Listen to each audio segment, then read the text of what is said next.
This Sunday will mark a year since women took to the streets around the world for a march against something or other, no one's sure what. The women all wore pink hats meant to represent their vaginas, as a way to remind us that the vagina is the entrance into the womb, which in Greek is called the hysteria, which is where we get the word hysterical. So in general, when you see a woman wearing a hat that represents her vagina, it's a good bet she's totally nuts. Witness crazy lady Ashley Judd reading this poem at the march. Be respected. We are here to be nasty. I'm nasty. Like my blood stains on my bed sheets, we don't actually choose if and when to have our periods. Believe me, if we could, some of us would. We don't like throwing away our favorite pairs of underpants. Tell me, why are pads and Tampax still taxed? Ooh, that was a brand name. Why are tampons and pads still taxed when Viagra and Rogaine are not?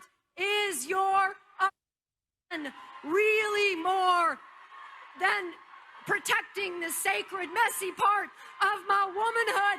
Is the blood stain on my jeans more embarrassing than the thinning of your hair? Yes. And speaking of hysteria, on this day in 1919, Congress ratified the 18th Amendment banning the sale of alcohol. This was known as Prohibition, and it ushered in an era of lawlessness and gangsterism known as the Roaring Twenties.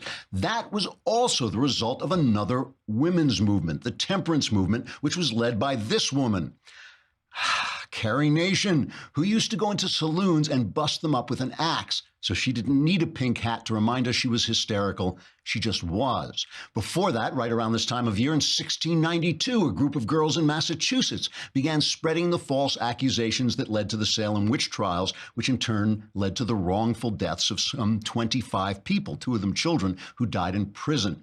The incident is one of the most famous instances of what's known as mass hysteria, from the Greek word hystera, meaning uterus, which we're reminded of whenever we see a woman marching with a pink hat. The moral of these stories is that whenever large groups of women gather together and start screaming about anything, everyone who is in any way connected to government should stop doing whatever they're doing and lie low until they go away. Don't have trials, don't pass constitutional amendments, and most importantly, don't start firing people for things they may or may not have done 30 years ago.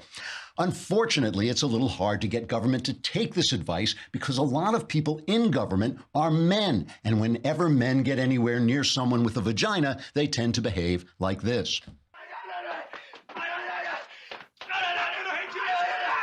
I'm hysterical. I'm having hysterics. I'm hysterical. I can't stop when I get like this. I can't stop. I'm hysterical. So basically, due to vaginas, we're all doomed. Trigger warning, I'm Andrew Klavan, and this is The Andrew Klavan Show.